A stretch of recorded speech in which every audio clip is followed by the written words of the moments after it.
temani aku nih berbincang-bincang sama dua bintang tamu kita yang pada hari ini sudah bersama aku ya. Oke, di sini sebelumnya aku mau perkenalkan diri dulu. Nama aku Niken Putri Astianingrum ya. Oke, di sini langsung aja nih. Hari ini kita akan membahas apa? Kita akan membahas seputar terkait pertemanan ya. Yang mana pertemanan ini pastinya kita alami di dalam kehidupan sehari-hari. Gak mungkin dong kalau nggak punya teman ya. Jadi pasti kalian sudah berinteraksi nih dengan teman-teman kalian, entah teman di rumah, sekolah, atau di masyarakat. Pasti ada yang namanya teman karena di sini kita perlu interaksi sebagai makhluk sosial gitu ya. Oke, kita langsung aja ya. Untuk dua bintang tamu kita hari ini ada Anissa Nur Latifah untuk bintang tamu yang pertama ya. Dan yang kedua ada Nur Adril Hasanah ya, yang di sebelah Anissa Nur Latifah ini. Oke, kita mulai aja untuk talk show kita pada hari ini. Sebelumnya kita beri tepuk tangan yang meriah. Oke, kita mulai ya. Di sini untuk pertama nih, pertanyaan pertama yang akan aku tanyakan untuk dua bintang tamu kita ya. Yang pertama kita tanya satu-satu dulu deh ya. Yang pertama untuk Anissa Nur Latifah. Oke, terkait tentang pertemanan ya, untuk definisi berteman itu seperti apa sih? Untuk Anissa, bagaimana menurut Anissa nih, teman itu apa? Definisi teman itu apa? Seperti apa? Kalau menurut aku sih ya, kalau teman itu kan beda lagi sama kayak best friend. Teman itu kan kayak ada tingkatannya. Jadi kalau teman itu sebatas kayak kita kenal, saling kenal, nah itu tuh teman. Oke, betul. Jadi di sini Anissa menyimpulkan bahwa teman itu orang yang kita kenal gitu ya. Sama-sama kita kenal. Sama-sama kita kenal. Kamu kenal aku dan aku kenal dia. Oke, aku kenal kamu gitu. Oke, kalau untuk Nur Adril Hasanah nih, gimana Adril? Jadi kalau aku pertemanan itu adalah suatu hubungan antara dua orang di mana mereka berdua ini saling berkaitan. Entah kalau misalnya walaupun entah kenal atau nggak kenal itu bisa disebut teman menurut aku. Yang penting mereka itu saling berkaitan, entah negur atau gimana. Terus yang majuan. Oke, benar sekali ya. Jadi di sini mungkin ada dua definisi berbeda dari Anissa Nur Latifah maupun dari Nur Adril Hasanah. Oke, next nih. Kemudian saya akan bertanya lagi. Menurut kalian teman yang baik itu yang seperti apa sih ya? Karena kita tahu nih bahwa orang mengenal ada yang namanya teman yang baik, ada juga teman yang tidak baik. Nah, kalau menurut dari dua bintang tamu kita hari ini ya, Anissa dan Adril, bagaimana teman yang baik itu maupun bagaimana sih teman yang tidak baik itu? Nah, oke, mulai dari Anissa dulu deh. Kalau teman yang baik tuh sama teman yang baik sama yang teman nggak baik ya. Setiap orang tuh bisa jadi teman yang baik, tapi bisa juga jadi teman yang nggak baik karena setiap orang tuh punya sisi baik sama sisi buruk ya. Kalau teman baik itu pasti yang ngebawa kita ke jalan yang baik-baik. Oke. Kalau teman yang buruk tuh pastinya yang kayak teman yang buruknya juga bisa lagi kebagi jadi dua nih, yang memang buruk dasarnya sama yang depannya baik belakangnya buruk. Oke, benar sekali. Teman yang buruk tuh menurut kita tuh dia lebih suka sih, daripada dia bawa kita ke jalan yang buruk. Kalau dia nggak bisa ngebawa kita daripada dia bawa kita ke jalan yang baik, kalau dia nggak bisa ngebawa kita ke jalan yang buruk, dia bakal menceritakan keburukan kita. Itu teman yang nggak baik. Oke.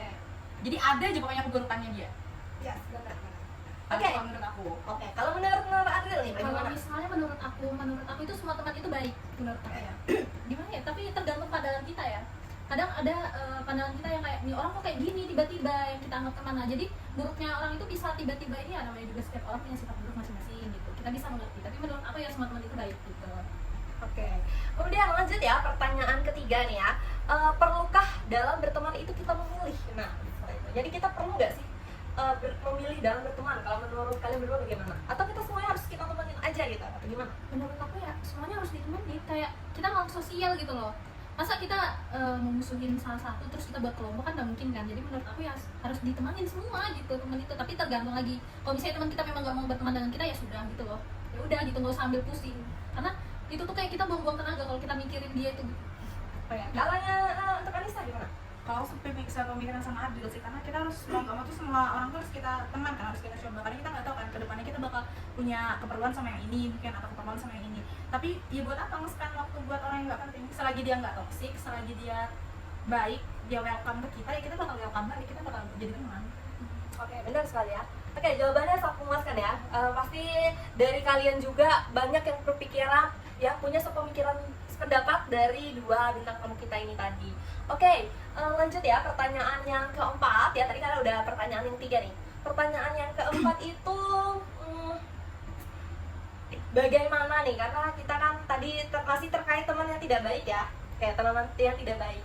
Bagaimana sih sikap kita? Misalnya nih, dari Adril maupun Anissa ketemu dengan teman yang dia itu suka sekali menceritakan kita ya, atau bahasa sekarang itu menggosipi kita yang lain, padahal di depan kita itu mungkin baik sekali ya, tapi terkadang kita tidak tahu ya namanya orang lain itu bagaimana. Jadi terkadang dia bisa menceritakan kita ke orang lain tanpa sepengetahuan kita, alias menggosip. Oke, gimana sikapnya kalau mengetahui hal seperti itu? Tapi kalau menurut aku ya, kalau misalnya memang dia ngegosipnya itu hal buruk soal kita, tapi memang real buat ini kita gini kayak gitu, itu nggak apa-apa gitu, karena emang itu faktanya. Tapi kalau misalnya gosip dalam arti ngejelekin, itu lebih baik kita udah cut off aja, udah kita nggak usah deketin lagi. Kalau dia masih menceritakan ya kita minta melurusin aja bareng dia gitu. Kalau misalnya udah nggak ada jalannya, itu menurut aku ya. Kalau menurut Kalau menurut Aisyah bagaimana? Kalau menurut kan namanya tadi kan dibilang teman kan. Kalau ada teman tuh etisnya teman. Kayak nggak etis kan, kayak kamu ceritakan tentang dia ke orang lain itu tuh sudah nggak etis. Itu tuh sudah masuk kayak toksik, karena kita ngasih tahu dia keburukan kita nunjukin dia keburukan kita karena kita tuh percaya sama dia. Betul. Jadi dia tuh nggak punya hak buat nyeritain itu tuh ke orang lain. Dan kalaupun itu tuh nggak bener kan jadinya fitnah juga kan. Dan faedahnya di dia nih apa kalau dia ngejelekan kita ke orang lain, kan itu juga perlu dipertanyakan. Jadi ya benar harus dilurusin. Cuman bagusnya kalau di cut off ya kan. lebih bagus di cut off. Terus juga ngapain sih ceritain orang buat dapat teman baru kayak gitu loh maksudnya. Iya benar banget sih, benar. Oke, dari penjelasan yang dari Adil sama Anissa bilang tadi nih, kalau aku denger ya, ini kayaknya ada yang ada udah di balik batu gitu. Maksudnya itu memang terjadi real life gitu ya di kehidupan kalian ya. Karena kalau jadi bisa menceritakan secara detail, itu kan berarti tandanya memang pernah punya pengalaman, entah itu pengalaman atau bahkan sedang terjadi gitu. Gimana? Ada. Oh, ada.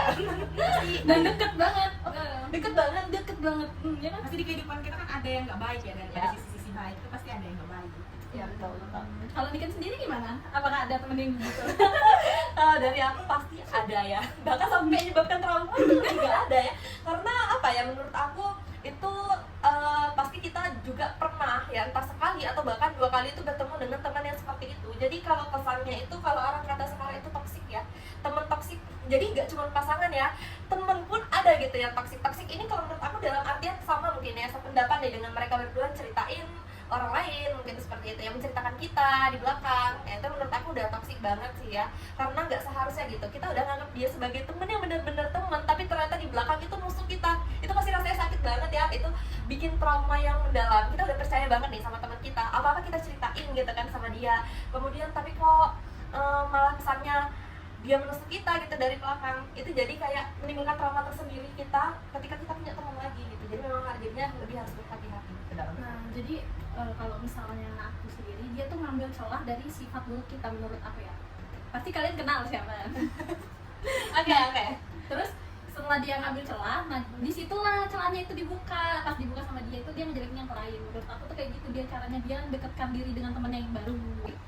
Oh, jadi maksudnya di sini dia itu seperti membuka aibnya sendiri dulu demi memancing sebuah obrolan sampai mereka itu ikut gitu ya, masuk di dalam obrolan pembicaraannya tadi. Ya, memang banyak terjadi ya. Memang kalau udah dibilang itu mungkin entah bawaan sifat dasar atau gimana nih menurut Adria. Kalau ada orang yang seperti itu. Menurut aku ya, memang sifatnya dia kayak gitu. Jadi kalau misalnya udah tahu orang kayak gitu, ya udah kita jauhin aja gitu. Apalagi udah denger dari orang ya. Kan awalnya denger kayak hati-hati ya deket sama ini, terus kita tuh masih kayak deketin, tau yang kita yang kena sendiri gitu, kena jebakan Batman. Jadi harus hati-hati aja kalau ada orang udah peringatin, menurut aku gitu. Karena kalau itu tuh dia tuh cuma kayak gitu ke satu orang, bisa jadi ini satu orang ini yang salah. Tapi kalau sudah dia kayak gitu ke semua orang, berarti kan sudah bawaannya dia dong. Iya benar. Kalau ke semua orang seperti itu ya, maksudnya nggak cuma satu orang aja diceritain, mungkin yang lain juga terkena imbasnya. Setiap orang yang berurusan sama dia bisa jadi mau itu teman atau bukan, itu tetap akan diomongin ya. Itu memang banyak terjadi ya. Tapi tergantung orangnya lagi ya. Ini kembali ke orangnya lagi. Soalnya tuh gini loh, yang ngasih tahu itu tuh bukan satu orang, jadi banyak yang ngasih kayak hati-hati ya kalau deket ini soalnya ini kayak gini bla bla bla. Tapi kan kita nggak percaya kan, karena masa sih orangnya kayak gini gitu kan.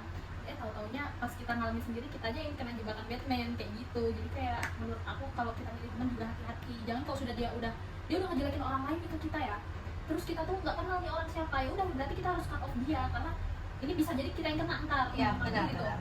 Ya kan? Karena memang dari awal dia datang tuh baik banget. Baik banget. Ya ibaratnya mengambil hati kita dulu lah ya. Namanya mau berteman ya pasti mengambil hati dulu. Dan itu tuh benar-benar kayak kita tuh yang sampai dibikin kaget, nih orang kayak gini nih, kayak enggak nih, sampai kita tuh nggak percaya nih jadi sama omongan orang-orang kalau dia tuh kayak gitu. Karena dia di depan kita kan baik kan, sampai sih nyeritain kayak gitu, baru orang sampai negur kita jangan teman sama ini ini gini itu tuh sampai kita tuh nggak percaya kok dia tuh kayak gitu kan. Di depan kita baik dan dia nyeritakan kita ke orang lain itu kan juga apa ya, tanpa persetujuan kita, dan orang yang dia ceritain tuh orangnya nggak ada sangkut pautnya sama kita, dan belum tentu orang yang dia ceritain tuh ngerti kayak ini nggak ada urusannya sama aku nih, udah ah. Kalau itu ceritanya semakin meluas kan jadi citra buruk juga kan di kita. Ya, benar. Apalagi kalau misalnya udah dia nyeritain kejelekan ke orang ini kayak, oh masa orang gini, berarti parah banget dong yang kayak gitu kan. Jadi kayak ikutan orang lain, dia membuat orang lain membenci kita juga gitu sih menurut aku. Jadi di cut off aja sih yang kayak gitu ya kan. Iya. Oke, dari banyak sekali ya sudah topik obrolan yang tadi kita bahas terkait teman ya, mulai dari definisi teman seperti apa, kemudian bagaimana kalau kita bertemu dengan teman-teman yang ya bisa dibilang toksik tadi itu bagaimana ya. Mungkin banyak sekali kalau mungkin yang di luar sana nih atau audiens yang lagi nontonin kita mungkin punya pengalaman yang sama ya seperti dua bintang tamu kita, atau dari saya sendiri yang tadi sudah saya ceritakan itu mungkin sama ya. Jadi bisa diambil pelajarannya, kalau sudah bertemu dengan orang yang seperti itu lebih baik di cut off dari sekarang ya. Jangan sampai kita meneruskan pertemanan dengan orang yang seperti itu karena kita tidak tahu nih ke depannya apakah orang yang tadi juga akan berlaku seperti itu ke kita ya. Jadi lebih baik dihindarin lah ya dari sekarang. Kita tidak bisa memaksa orang untuk berubah ya, tetapi kita lebih baik apa ya, cara mencegahnya ya. Ya seperti itu. Lebih baik kita mencegah duluan gitu, karena kita nggak tahu ya orang tuh bakal mau berubah atau Tidak, enggak. karena gitu. itu memang dari diri kita sendiri. Kita tidak punya hak untuk menyuruh orang untuk berubah ya. Kita tidak punya hak menyuruh orang untuk berubah ya. Tetapi kita harapannya juga pada orang lain mungkin seperti itu, merasa atau mungkin ada yang merasa aku ternyata seperti itu ya, lebih baik rubah, karena yang bisa rubah itu adalah diri kalian sendiri, bukan orang lain. Seperti karena itu sangat-sangat merugikan orang lain ya. Oke. Sama jangan takut buat nggak punya teman. Lebih baik kita nggak punya teman daripada kita harus berteman sama orang yang kayak gitu. Oke, Karena itu betul. buang-buang waktu, buang-buang tenaga, buang-buang pikiran, Mental kita mental kita kena. Jadi Hmm. jangan, lebih baik kamu yang nggak punya teman tapi hidupmu tuh bagus daripada kamu punya teman tuh yang kayak gitu. Jadi jangan takut nggak punya teman. ya, karena belum tentu teman itu segalanya ya buat kita. Kayak kita masih ada mungkin yang masih punya orang tua ya, alhamdulillah gitu ya. Jadi jangan pernah takut punya teman gitu. Ya, kalau dari Adri sendiri mungkin ada yang mau ditambahkan untuk closing ya, ini tadi udah kita closing. Nggak ada, karena udah mewakilin semua ya menurut aku. Cuma saran aku memang hati-hati aja udah. Iya. Oke, terima kasih ya untuk talk show kita hari ini, pembicaraan dengan dua bintang tamu kita. Kita kasih aplausnya dulu ya. Oke, nanti ketemu lagi ya bersama aku di talk show selanjutnya. Kita akhiri untuk talk show hari ini ya. Assalamualaikum warahmatullahi wabarakatuh.